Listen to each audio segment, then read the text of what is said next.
Hey there, everyone. Thanks for tuning in to another episode of the Kuderna podcast. I'm your host, Bryan Kuderna, and I'm very thankful to have you tuning in today, whether it be on your ride home from work or perhaps you're vegging out in front of our new YouTube channel. A lot of great content for you guys there. And it may be a new year, it might be a new decade, but as usual, we are chasing the same goal, and that is to achieve wealth in its original meaning, which is a state of well being.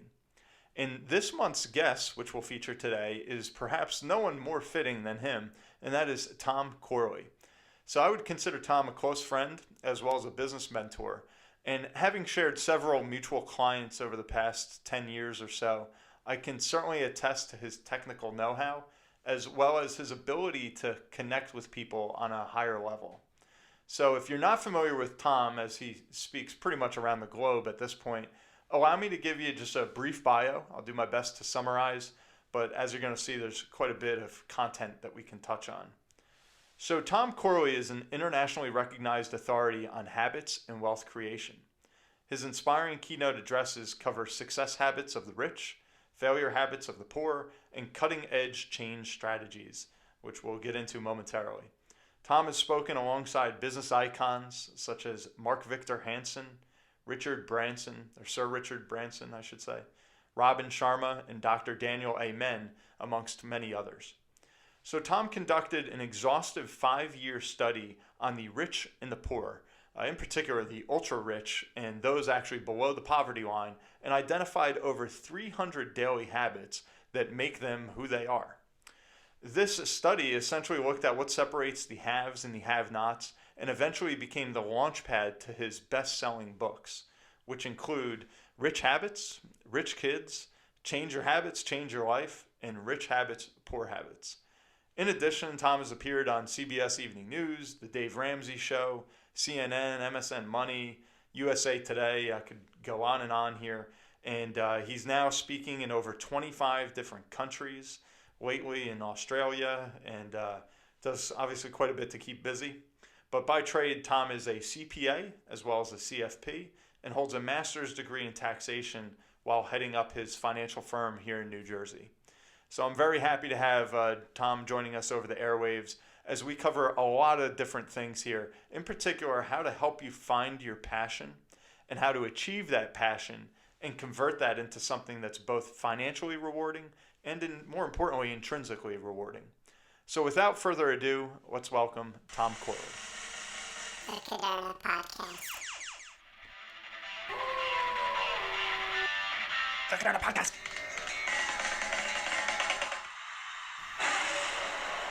The Kuderna Podcast. So I guess just to bring our listeners up to speed, I mean, that was quite a bio. You're doing so much right now that you're consumed with. Can you just kind of take us back to how you got to where you are, even going back to college? Like, did you always know you were going to be in this financial world? No, it's funny because I remember we were poor, and I didn't even think I was going to college. If it wasn't for a friend of mine who kind of dragged my butt into St. John's University to force me to enroll. I told him I have no money. My family has no money. We can't afford it. So, I don't know what the purpose is. And he said, "Don't worry about it. You'll figure it out." And so the figuring out part was I became a janitor. I worked 20 hours a week, and they were flexible because school gets out at in the public schools in New York, they get out at 3 o'clock, and so a lot of the janitors started their work after 3, and of course college ended at around. I scheduled it so it ended around 2 o'clock for me, and then I had to take the bus to Curtis High School, and I worked from 3 to 8. And then what I would do is I would eat and go to bed, and then wake up early in the morning just to get my homework done, and then go to class. So that was kind of my routine for 4 years. And the janitor work paid well, so I was able to afford the tuition, which was about, back in those days, I know people are going to find it ridiculous, but it was $2,500 a semester, and I was basically making about $6,000 or $7,000 part time working as a janitor. So I remember I had finished up my first year in college, and it's at that point that you have to really figure out or matriculate. You have to pick a major, right? Yep. So I was sitting in the dining room doing my homework, and my dad was kind of sitting in his chair, and I said, "Hey," my dad was an accountant, and I said, "Dad,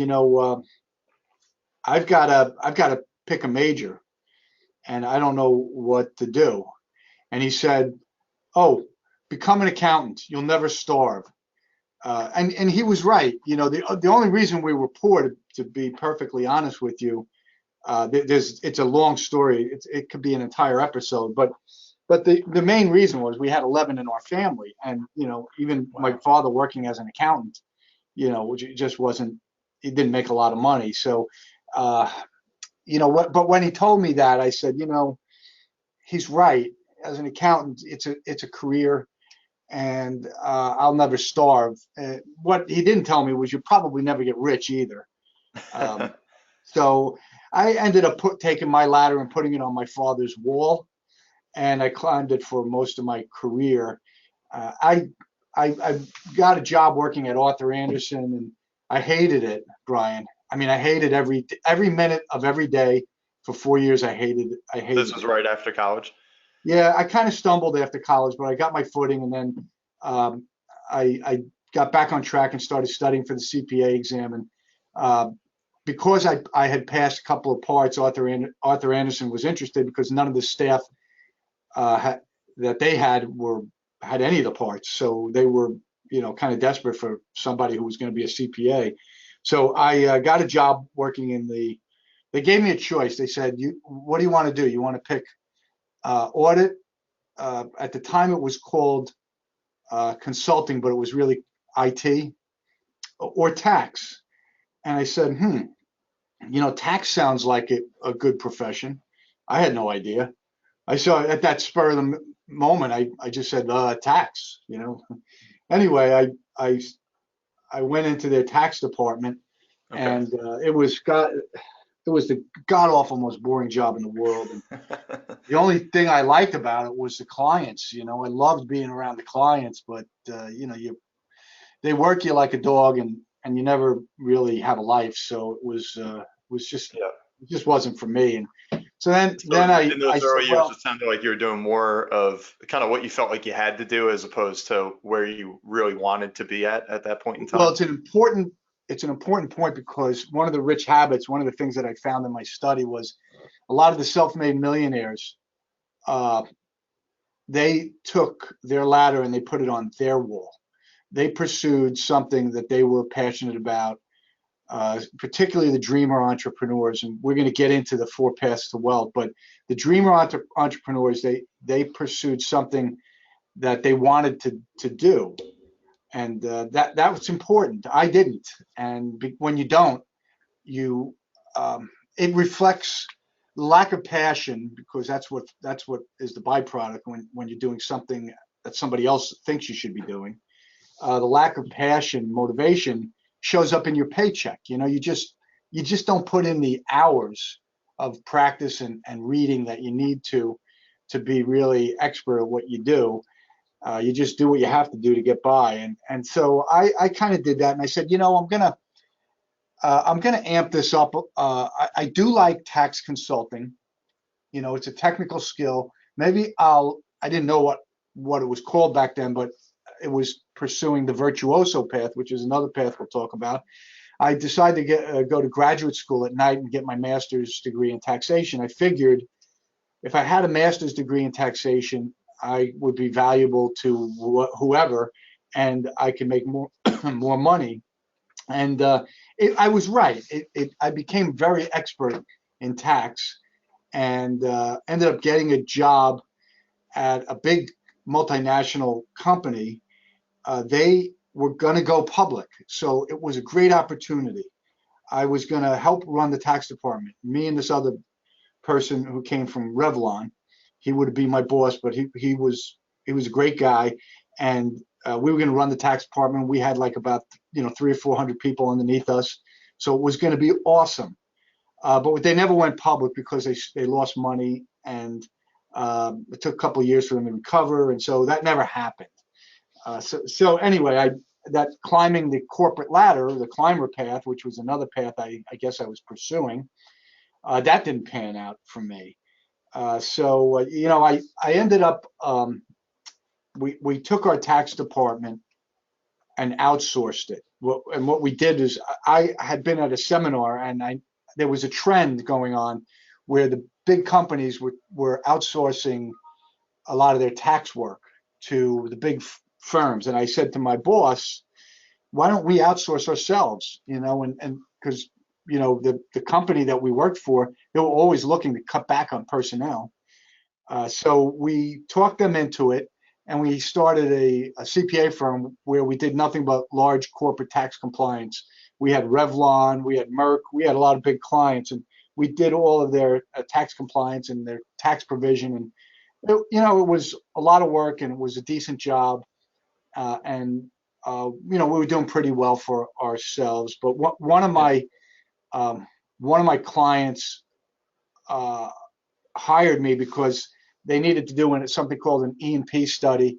And I had done that at Arthur Andersen. In fact, I was one of the few that knew how to do it.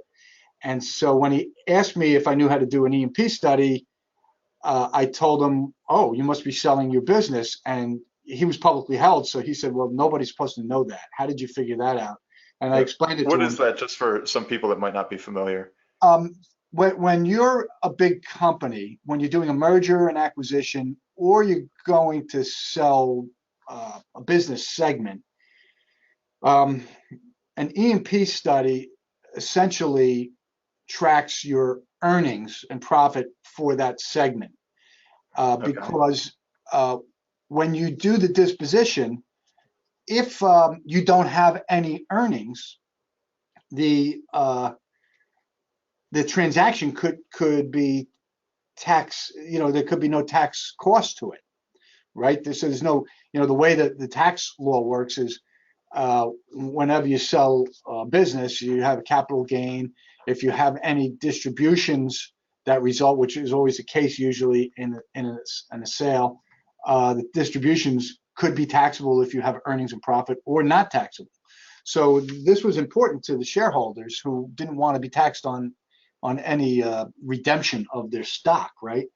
So he ended up, I did the E&P study for him, and I guess I did a pretty good job. And he said, I want you to come on board and help me run. They after the sale, they were going to have about $88 million. And this happened while you were out on your own, as you were like a contractor to this? So I had to leave my CPA firm because they were paying me a lot of money. Back in those days, it was a lot of money, about $200,000. And I said, okay, I'll leave. And I ended up becoming the CFO of the company, the publicly held company. And I was there for about 4 years. And it just we never could really find, when we were basically a private equity firm, and we had invested in about 10 different companies, and only one of them really kind of panned out, but it's it wasn't enough for the owner, the main shareholder of the company. And he said, I don't want to do this anymore. So I said, all right, well, I had a little bit of money, and I ended up buying a CPA firm, basically buying myself a job. Okay.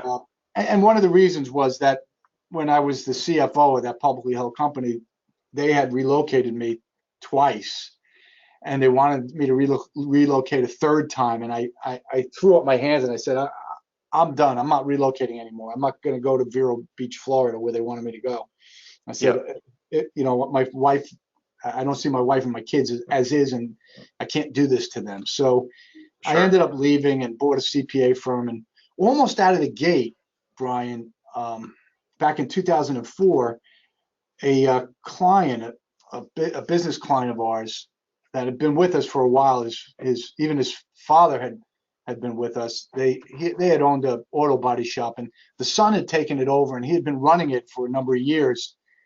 But he was running it, I wouldn't say poorly. He was doing an average job, but the company kept losing money. And one of the reasons I found out was his salary compared to the other people in his industry was about $30,000 or $40,000 higher than everybody else. Well, in a small auto body shop, that could be why you're losing money. And he was losing about 20 to 30,000 dollars a year. And this went on for something like 12 or 13 years. And finally, his bank had shut down his line of credit. They termed it. They call it terming a line of credit, converting it to a term loan. And he had no access to capital any longer, and he couldn't make payroll. So he came to my office late one night to meet with me, and he wanted me to throw a Hail Mary pass and find him a bank that could give him a line of credit by that Friday. I think it was Monday when we were meeting. So I told him I'm not going to be able to do that. It's impossible. It's going to take months, if I can get it done. And so he started breaking down and crying right in front of me. This was a big guy. He was like 6'4". He was like 300 pounds. He was a huge guy. And he started crying, and he just broke down and said, what is it that I'm doing wrong? What are your successful clients doing that I'm not doing?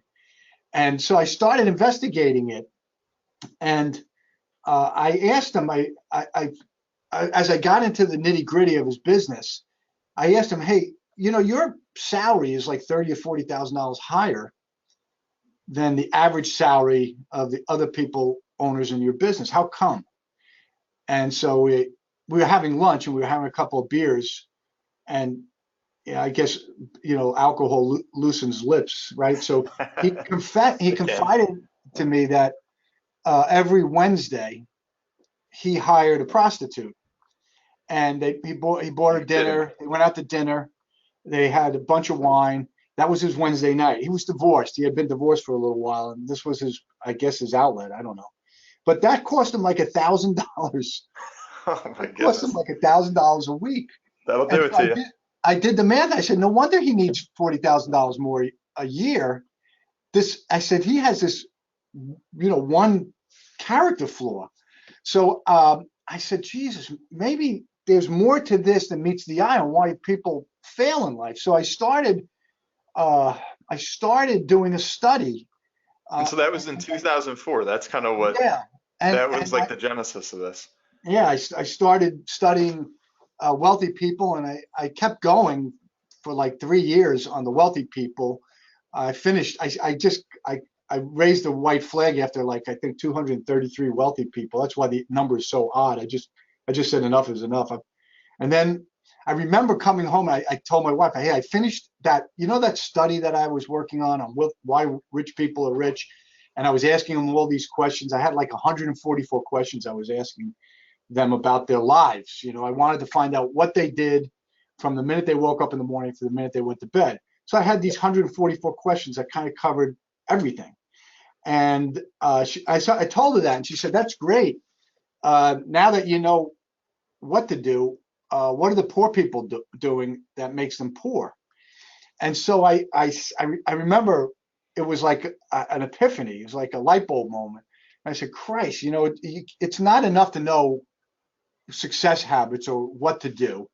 You also have to know what not to do. And so I ended up spending another year and a half studying, asking 128 poor people the same 144 questions. And then I consolidated all their responses, that data, into Excel worksheets and into something I called the Rich Habits research summary. And when I was studying it, I realized, Bryan, that most of these things are habits. So that's kind of what got me, on the Rich Habits journey. Got it. And if I could take it, that was a great kind of summary of a very long journey there. But if I could take you all the way back to the beginning real quick, especially for our younger listeners. So at what age was it that you left Arthur Andersen and you kind of really went into the corporate world and had that first switch in your job? Whereabouts were you? I think I was your late 20s, 30s, or? Yeah, I was 28 or 29 years old. Okay. Right. And when you said at that stage, looking back now where you're at today, those early years, that first maybe decade after college, is that like a regret of yours? I know that you said you put your ladder on your dad's wall as opposed to your own, where you see a lot of these successful people kind of chase their passion right away. Mhm. Was that a regret, or do you think that's just kind of a normal course of action that you got to kind of find your way, and then later on you'll really find out, what you're built for? Yeah, that's a good question. The short answer is that I absolutely 100% regret it. I Really? had no business being an accountant because I didn't have a passion for it. I like the tax, don't get me wrong. The tax part, the consulting and being a virtuoso and an expert in tax, that kind of got me off. I like that. I like knowing stuff that made me an expert. Yeah. But And then as a I CFO, like once you got to that level, now kind of like a pinnacle of sorts in that realm, was that something you said, here I am, like this is what I'm made for, or you still kind of were no, successful but looking elsewhere? no, I absolutely knew almost almost all the way until I ran into the rich habits. I knew I was doing the wrong thing in life. Huh. I just knew it intuitively. I didn't, and it's funny because I just wrote an article about this I'm releasing this week, and it's basically how to find your main purpose in life. And the thing is, we all have unique innate talents, and when you pursue whatever you do for a living, and that is using some innate talent that you possess, that's when you have found your main purpose in life. And how you know that you found an innate talent is it's just easier for you than for everybody else. You're almost a quick study at it. It's like you were genetically predisposed to do it, right? So at 48 years old, after I finished my study, I did these rich habits learning sessions, and I think I did about 10 or 11 or 12 of them. And I had Yep. in my conference room, you could only fit about 10 or 12 people. So I would offer the learning sessions for free to whoever showed up. I, put an ad out, and I would get about 10, at least 10 people in the room. And it was interesting. I did this over the course of about 6 months, and some of the people came back to me like months later, and they said, "My God, I'm making more money just following these rich habits. I focus really rich habits surrounding, goals, pursuing goals, how to create goals Yep. around your dreams, and And um, real quick, how did you define like the quote unquote rich person, and how did you define the poor person? Like in after my you met this study, guy that's, he's having a tough time, he's seeing these prostitutes, business is going south, and you say, all right, I've got this epiphany, I want to study these people and figure it out. Who was who? How did you define them?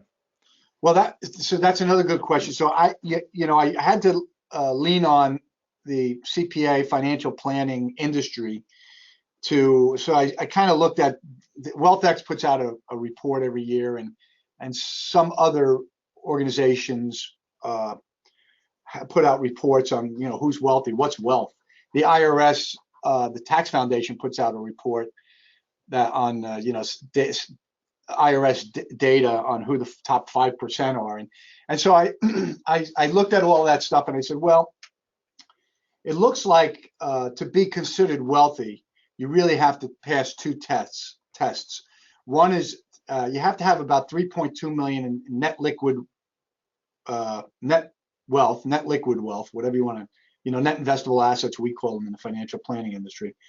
And you have to have at least $160,000 of income a year, 160,000 or more. So I decided that those were going to be my two criteria. So, I probably ran into about 400 wealthy people who most people would consider wealthy. And I had to, they just didn't meet my definition. All of them, 233 did. And so I used that as my template. And then on the poor side, I decided that you're poor based on a lot of the research I'd done. If you made less than $35,000 a year and you had less than $5,000 in the bank, essentially. Okay. So those are my criteria for defining the rich and the poor. Got it. And then what did you just start cold calling people, or you were going through your own book of business to find these folks, or how did that Yeah. happen? So initially, of course, right, you go for the low hanging fruit, the people that you know, and that's my clients. So I started doing that. But we have like 1,000 clients here, and there's a lot of them are wealthy. That's why they come to CPAs. Yeah. But I said, I've got to reach out to other people. So I started offering. I put ads out in magazines and newspapers about free tax consulting, and in some cases, preparing your tax return for free for a year or two, just to get the wealthy people in the door. The wealthy people, they're less apt to leave their CPA, so most of them said, "Oh, I'll take the free tax consulting and stuff." So over the course of a couple of years, I offered this free tax consulting to the non-clients as a way of asking them the questions. I never the key here is I never wanted them to know I was asking them questions for what I called my rich habit study.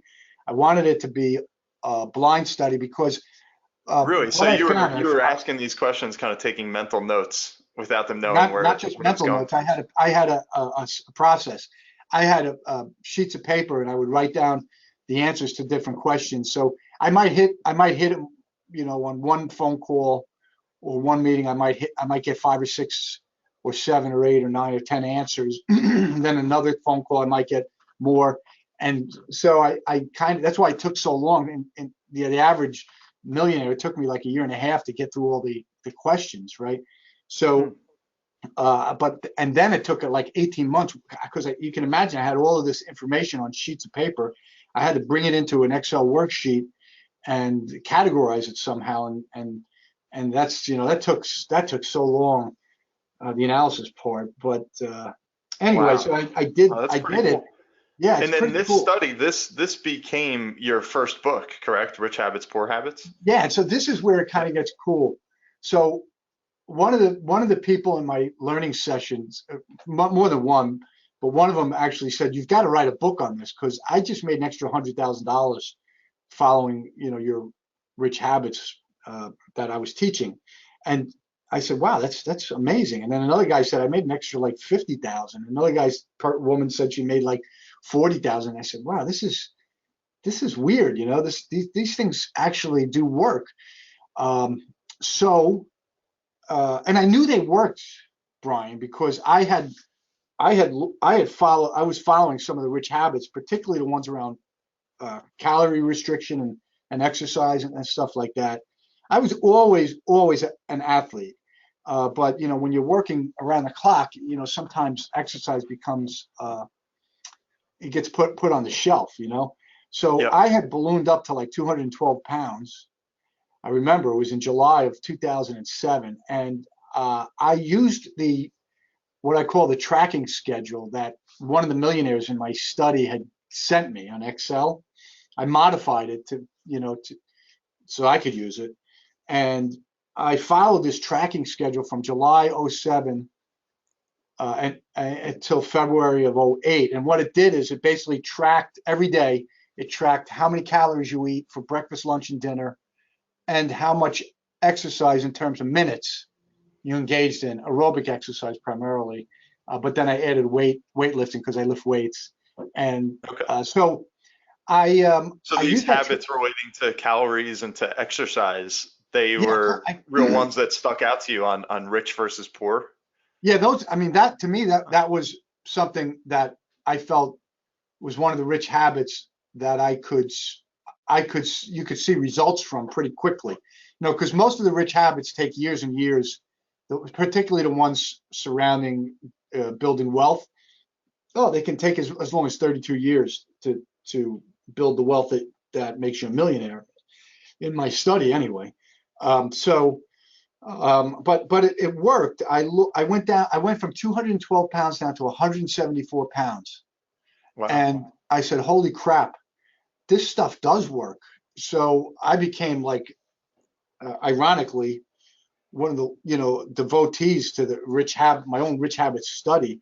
I started following. I created a rich habits checklist, and I followed it for many years, and anyway, one of the people in my study said, you got to write a book about this.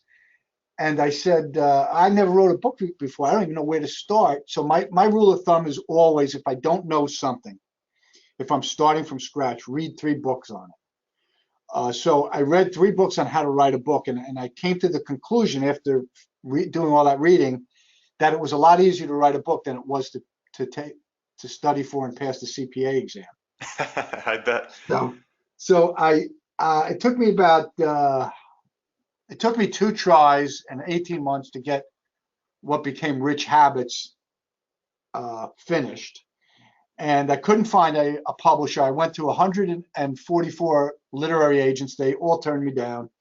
I went to 128 publishers, and all but one turned me down. The one that said yes went bankrupt after 3 months of working with them. Oh, geez. And I ended up self-publishing. And Okay. I didn't know anything about the book industry. Didn't know anything about promoting or any of that stuff. Didn't know. You wrote a book. You know what it's like. And you and I had a conversation one time about it. It's not easy. Yeah, it's tough sledding early on for sure. Yeah, it's a struggle. So it took I remember that Rich Habits book. It was a great book. I knew it. I knew I hit it out of the park, and I just intuitively knew that. And it didn't sell any books. I mean, I think I sold 500 books in 3 years, and I even quit on it. And I ended up writing another book that I spent 6 months doing research on, called the Top 100 Cheapest Places to Retire in the U.S. And because that was real-time data, the tax laws changed, the crime rates changed, the real estate taxes changed, values on homes changed. So, I had all these variables, 10 of them, that I was tracking to get the cheapest place to retire in the U.S. And I ended up writing a book on that. And I said, I've got to promote this up to the media, because if that's the only way I'm going to sell any of these books. So I ended up getting an interview with AOL, and I sold about 7,000 books after the interview aired. And that's when I realized, holy crap, if you want to sell books, you got to conquer the media. Yep. Yeah, and I think that's true in any venture that you take is, you could be a genius, but until it gets exposed to the world, nobody knows. So Yeah. you got to somehow get it in front of people. That's Yeah, so I interesting. I ended up never going realized that all that that you didn't even mean for all that to become a book. I mean, what you were just doing this huge study. What was it for? Just like your own knowledge, or what was like the end game before you?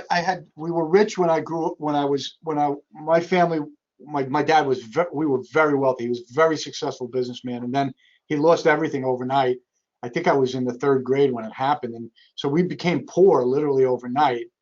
And so I guess this was kind of something that I carried with me my whole life, this rich poor stuff.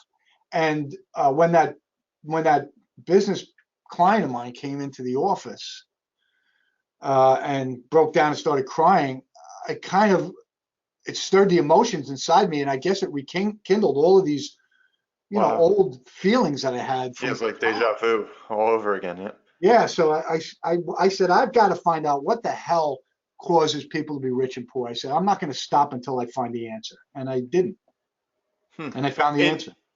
I mean, that's a great book. I've read it, myself. I'm a big fan. But can you share with some of the people out there that maybe haven't read it yet? Was there 1 or 2 things that really jump off the pages that helped launch people, or on the flip side, 1 or 2 things that send people onto that poor side? If maybe a Yeah. couple habits really stuck out.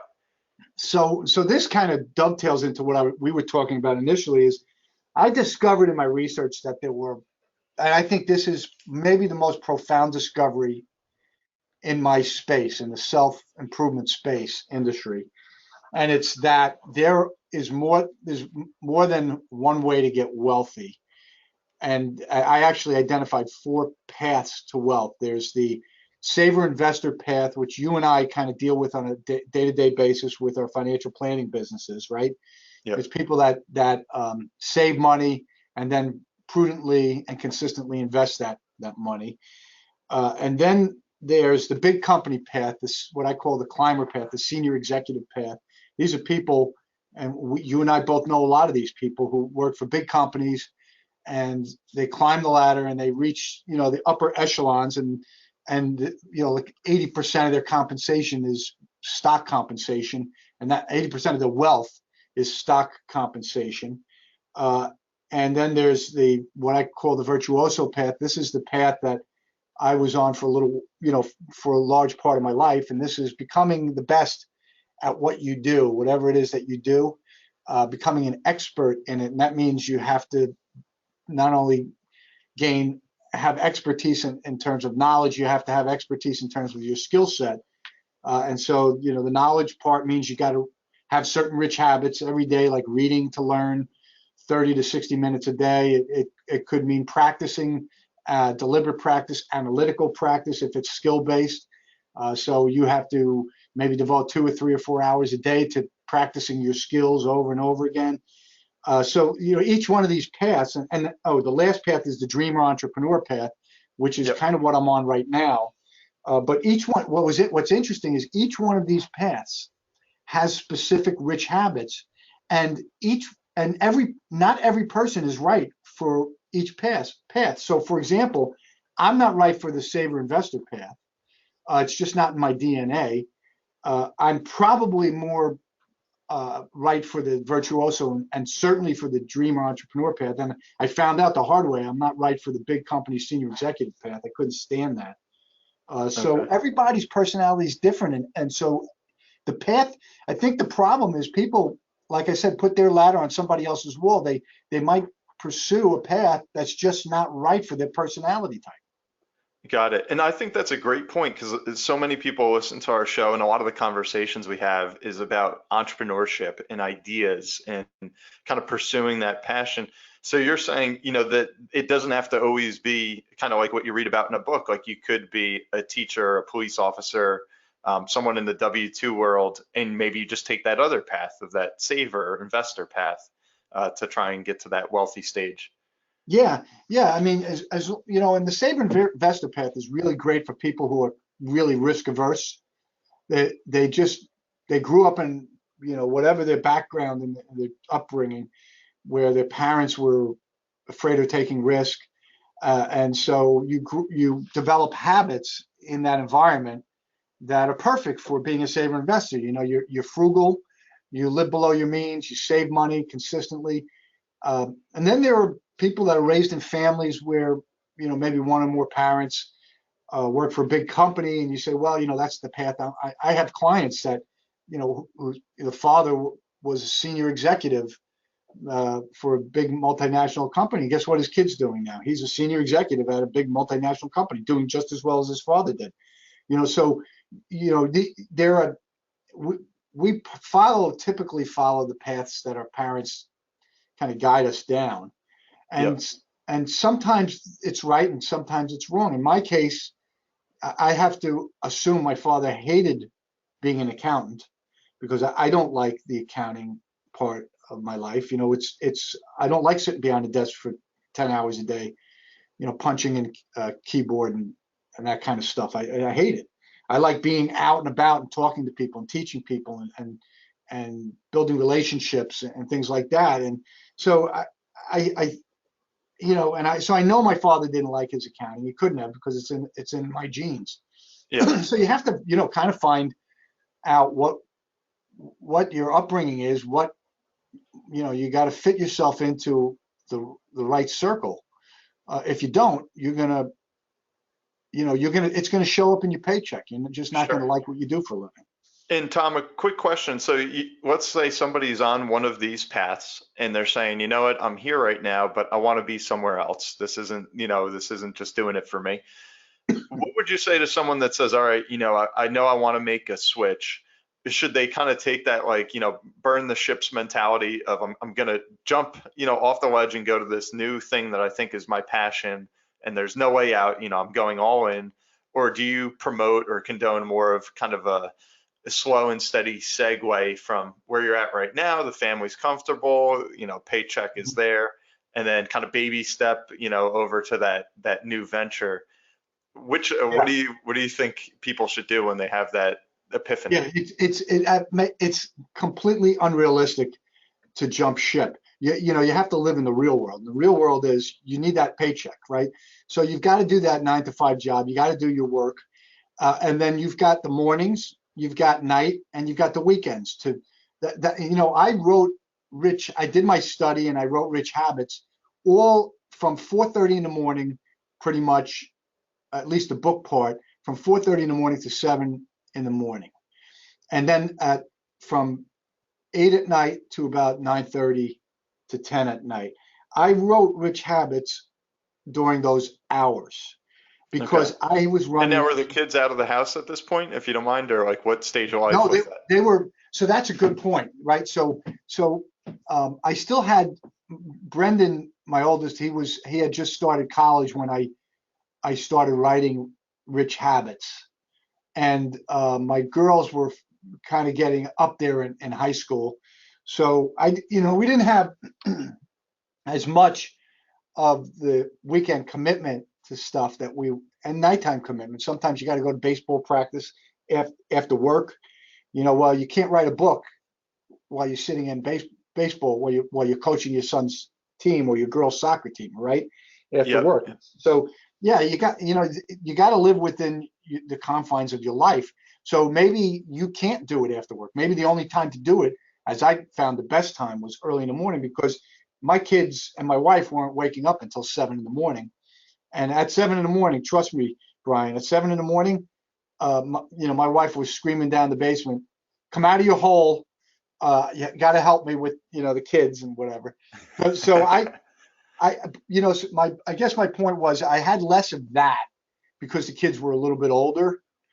So I Yeah. had a little bit more time that I wouldn't have had 10 years earlier. Yeah, because I find that with a lot of people I talk to, and even I personally struggle with this, is there's so many things you want to do, from your business to your passion projects to your family to your exercising, that usually what I found, a lot of people I talk to, it's like, well, if you want to do it all and you really want to pursue that, what's going to go is sleep. That's the one thing you kind of have to say, all right, well, I'm going to wake up an hour earlier, or I'm going to stay up an hour later. And that's where you can fit in that one other, kind of venture that you're trying to pursue. Yeah, well, that's fine as long as you're going from, say, 8 hours sleep to 7 hours sleep. But I do a lot of research on sleep because one of the functions, there's a couple of functions in sleep, and one of the functions is memory retention, and the other function is cleaning out the waste products from the brain. So if the average person needs about 7 hours of sleep to do those things, if you just think about it, you're pursuing something part-time and you have to learn all of this new information, maybe even new skills. Well, if you don't get enough sleep, it's as if everything you did the day before went out the window because it doesn't get stored into long-term memory. You need 7 hours sleep so that you can't cut sleep. If you do, you're never going to succeed. Okay. The It's best way to interesting, do it. even if you think, our president, Donald Trump, one of the things he said going way back to when, he's building his real estate empire, a lot of times he would talk about, oh, he only requires 4 hours, maybe 5 hours of sleep. And you hear that and it's like, man, is this guy living so much more life and has so much more opportunity just because he has so many more hours in a day than the rest of us? So I think a lot Right. of people think about that, but then of course the health effects you have to consider. So here's the thing about Donald Trump, because he's a freak of nature. There are freaks of nature like Donald Trump that only need 4 or 5 hours sleep. The key to getting adequate sleep is 4 sleep cycles. Most people, that's like 97% of the population, requires 60 to 90 minutes per sleep cycle. During each sleep cycle, a lot of things are going on. There's memory consolidation. The hippocampus is sending information. Hippocampus is where short-term memory is stored, information you gather during the day. It shoots it back and forth to the prefrontal cortex, and the prefrontal cortex finds a place to store that data. And so this goes on during the night in deep sleep. And it's called delta sleep, delta/REM sleep. So what happens is you've got this memory consolidation going on 4 times during the night. Now, if you're not getting 4 sleep cycles, that's a problem. But interestingly, there was a recent study that was done that found out that there are some people like Donald Trump who can complete 4 sleep cycles in as little as 40 minutes, 45 minutes. So he is essentially, there's no ill health effects for those people. They're freaks of nature, but you can't depend on that. You have to assume you're not a freak of nature, and that you've got to get at least 4 sleep cycles in, which is probably about 7 hours of sleep. Okay. And while we're kind of on that, in that vein, would you mind sharing with all of us and the listeners out there, like what is a normal day like for you? Like, do you have a routine, or is it kind of like every day's different and you're running all over the place? What's that Yeah. typically like? So I get this question so often. I ended up writing an article about it. I have a routine that I've been following since I started writing my Rich Habits books, and I basically get up at 4:30 in the morning. Now, this morning I got up at 3:30 in the morning. I just got up. I was ready to go. It might have something to do with daylight savings time. I don't know, but I got up at 3:30, and I spent, like, instead of my 2.5 hours of work, I did 3.5 hours of work in the morning. Now, what I do in the morning is important. I read for an hour. A lot of it is CPA, financial planning, and studies surrounding the rich habits. Okay. I'll use Are you typically. eating breakfast like 3:30 in the morning, or do you have a big omelet in front of you, or you're just sitting down with your magazine or your journal? No, I do intermittent fasting, so I never eat breakfast. So I might have a cup of coffee when I'm doing the social media part of my Rich Habits business, which is usually a half an hour out of my morning time. So I'll get my cup of coffee. I'll sit down and I'll start doing my responding to emails. Probably get about 20 emails a day from readers all around the world. I have to respond to comments on my blogs. I might get like 4, 5, or 6 a day, depending. If I have a media article that gets published and it goes viral, I'll have 150, 200.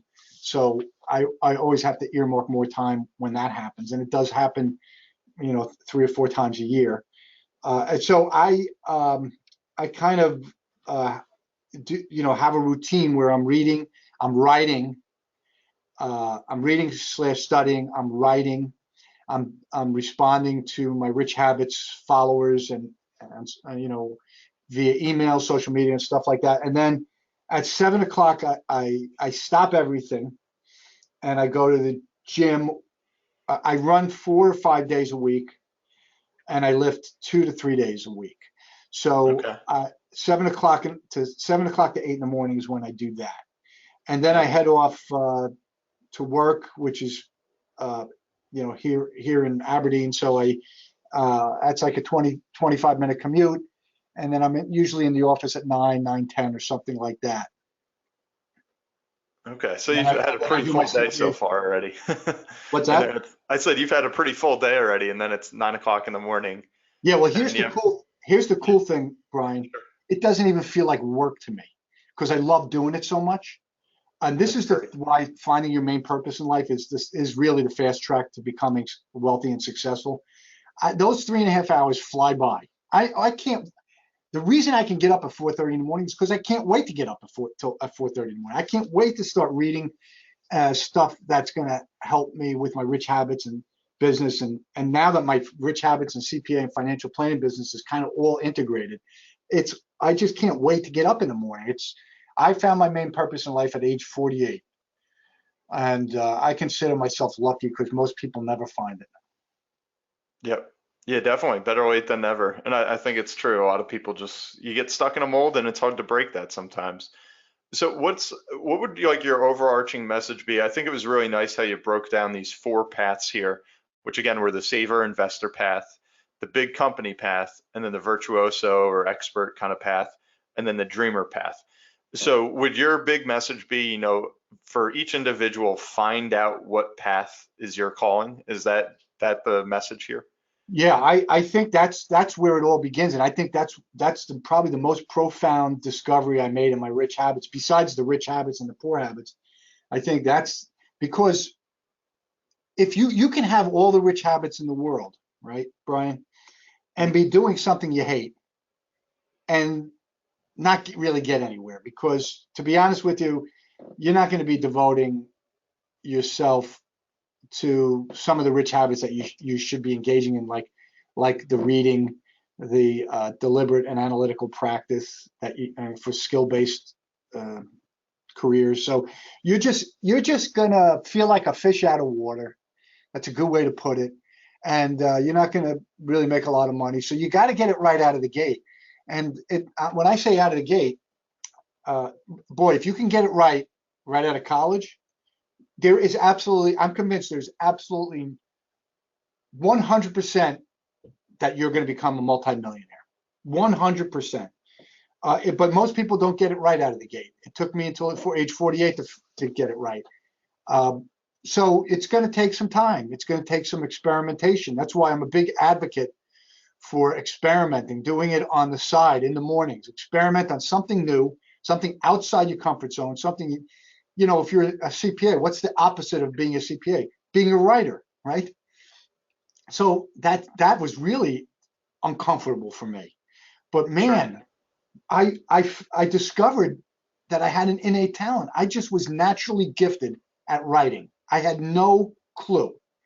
So you got to experiment. That's the only way you're going to find out if you're any good at it, if you have an innate talent. And then when you find that innate talent, you're going to know it because you love doing it and it comes so easy to you. Writing, I read about these writers, some of them famous writers who get writer's block. Do you know I have never had one day that I've had writer's block? If anything, I have too much to write about, and I can't fit it all in. So I am absolutely 100% convinced that I found my main purpose in life because I uncovered an innate talent. And here's the thing, how do you know? So I'll put it to you as a question. How do you know if you've stumbled onto your main purpose in life? The answer is If you have any doubt, then you haven't.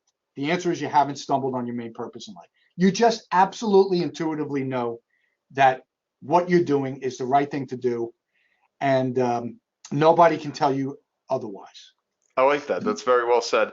And so going back to, again, let's look at the young professional. I know you hear a lot of people out there, whether it's mentors, parents, they say, hey, go for this job. You got to see to discontent, kind of push through that. The last thing you want is to have all these different places on your resume and that you got a reputation that you bounce around. Do you believe in that? Or do you think that they should say, you know what, I don't really like this right now. Let me go experiment somewhere else and have 10 careers by the time they're 30 as opposed to one? If you're a dreamer entrepreneur, then I would say experiment. If you're a saver investor, meaning you're risk averse, you don't want to take risks, you're conservative about everything you do, then the saver investor path is for you. Just get a job and say, it doesn't mean you're going to love the job, but you're certainly not going to pursue something that you're passionate about, because the risk is going to prevent your fear is going to hold you back. Fear of risk is going to hold you back. So there's nothing you can do about that. People are genetically predisposed to be risk averse, and I'm convinced of that. So just settle into the saver investor path, but make sure you're saving 20% or more of your income and investing it prudently. And guess what? In about 15 to 20 years, you'll be able to make any decision you want about your career, because you'll probably have a couple $1 million saved up. And then there are other people, Brian, that are really good politicians. Like they are just good schmoozers. Now they should be salespeople or they should be corporate climbers, right? Because they're great at managing relationships. They're great at building those what I call gold-plated or rich relationships. So if that's your personality type, become a salesperson or climb the corporate ladder. If you're the kind of person that loves to sit, you don't want to deal with people. You hate people. Maybe you hate people. My brother-in-law is like that. He worked for Goldman Sachs for like 25 years. He said he didn't want to deal with anybody. So he was in the back office and he was perfectly happy there.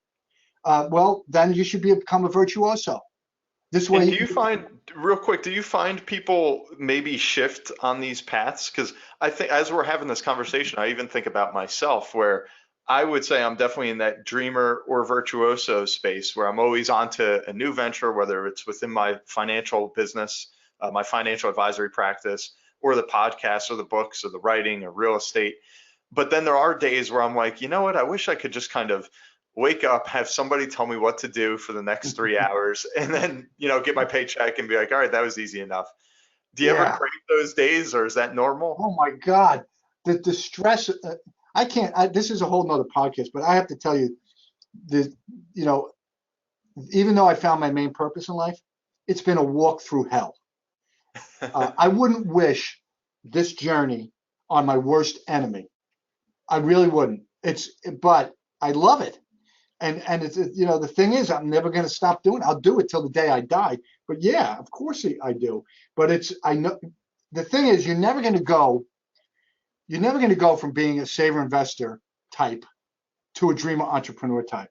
And you're probably not going to go from being a person that likes to, doesn't like people to being a salesman or a climber type. It's just not going to happen.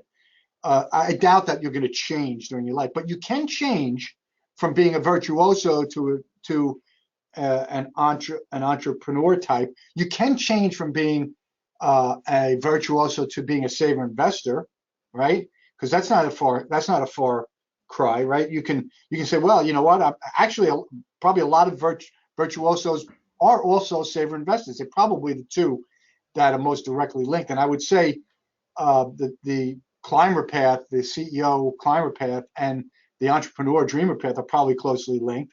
So there are some crossovers for sure. I know in my own self-assessment that I am the virtuoso slash dreamer entrepreneur personality type. Got it. Got it. And now what's next for my question? What's next for Tom Corley? I mean, you're kind of, it sounds like you really hit your stride over the past, several years. Where do Yeah. you see the future? Is it more of the same, or is there some big next step that you're pursuing or thinking about? Where are you going? Well, a little bit more of the same and a little bit big step. So I'm coming out with a book called Effortless Wealth. It's really focusing on the saver investor path, and it's perfect for what we do, Brian.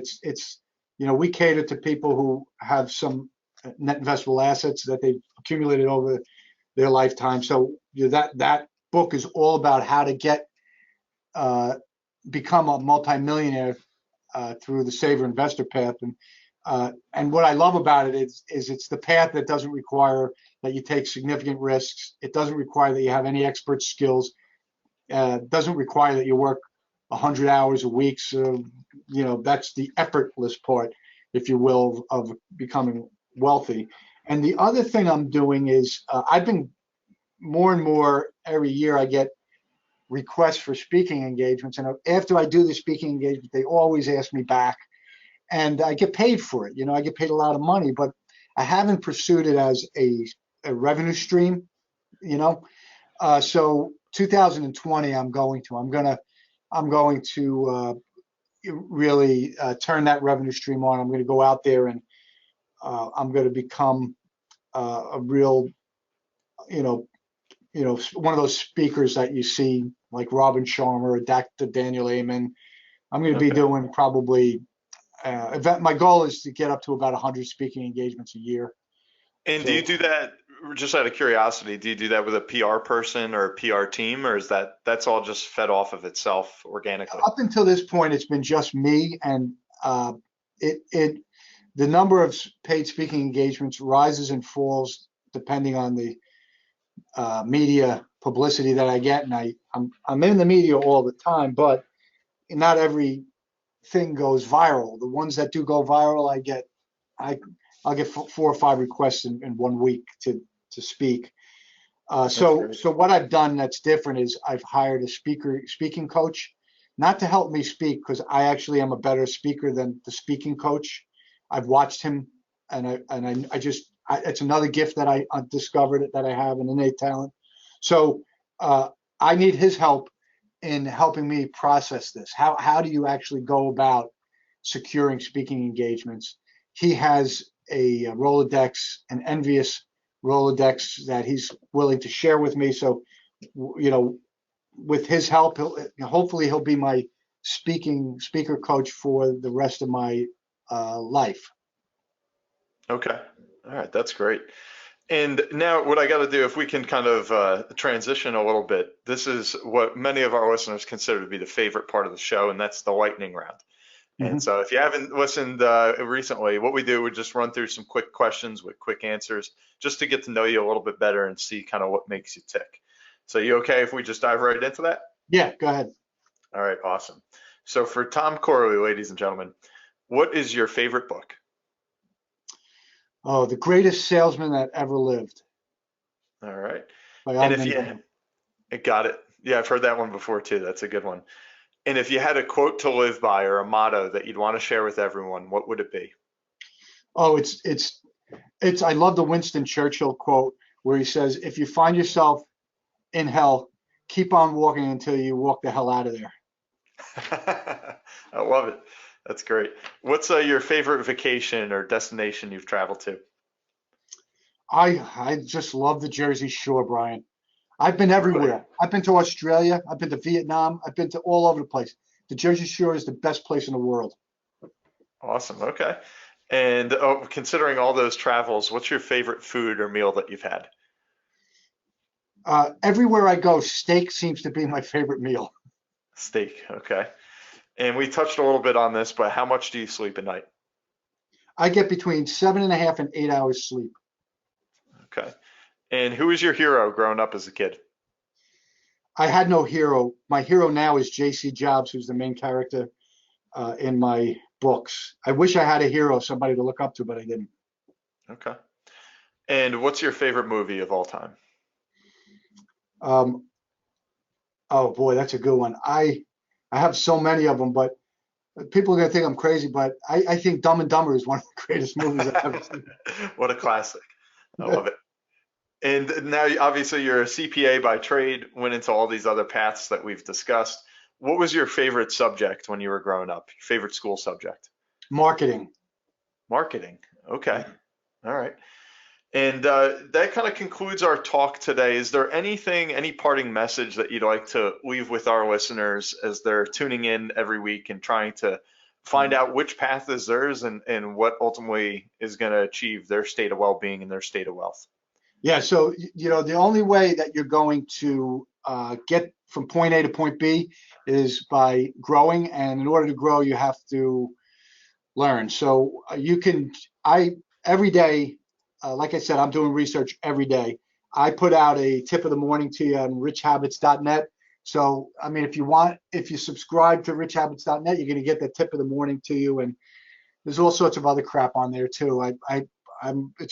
It's a free subscription, but it's the way I teach right now. Got it. And that was richhabits.net. Yeah. Okay, great. And any new you mentioned there's a book coming out. Like what should everybody that's now wanting to follow Tom Corley, what should they keep an eye out for? Yeah, Effortless Wealth is going to be coming out probably in January. I'm working with my publisher right now on fine tuning it. They're working on the cover. The manuscript has some edits we have to fix, but my guess is it'll probably be done by the end of November. And it's December. They'll probably start finalizing everything, the inside of the book and the outside of the book, and then it'll probably be released in January. So that's going to be my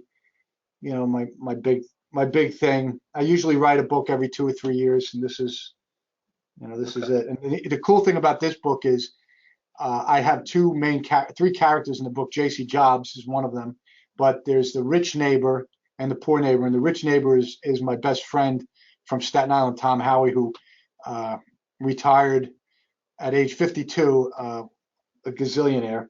So Tom's the rich neighbor, and I use all of his information. Everything about the rich neighbor is him. Okay, interesting. That'd be pretty cool. And again, that's called Effortless Wealth. Yep. All right, awesome.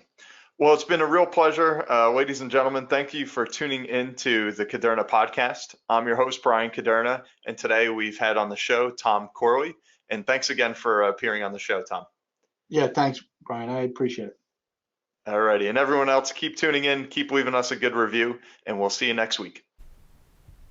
The Kuderna podcast is for informational purposes only. Individual situations may vary, and the information should be relied upon only when coordinated with individual professional advice. Guardian and its subsidiaries do not provide tax, legal, Social Security, student loan, mortgage, or real estate advice. Listeners should contact their own tax, accounting, or legal advisors or the Social Security Department in this matter. All investments and investment strategies contain risk and may lose value. Bryan Kuderna is a registered representative and financial advisor of Park Avenue Securities, LLC, Pass, 300 Broadacres Drive, Suite 175, Bloomfield, New Jersey, 07003. Securities, product services, and advisory services are offered through Pass, a registered broker-dealer and investment advisor.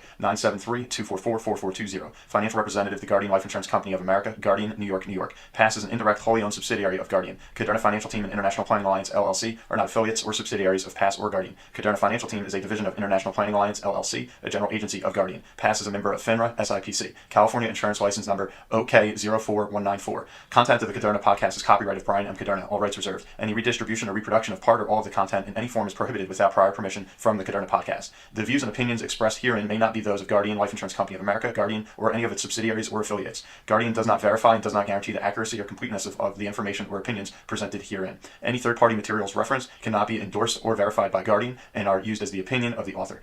Guardian, its subsidiaries, or affiliates do not provide or issue or advise for mortgages. This material contains the current opinions of the author, but not necessarily those of Guardian or its subsidiaries, and such opinions are subject to change without notice.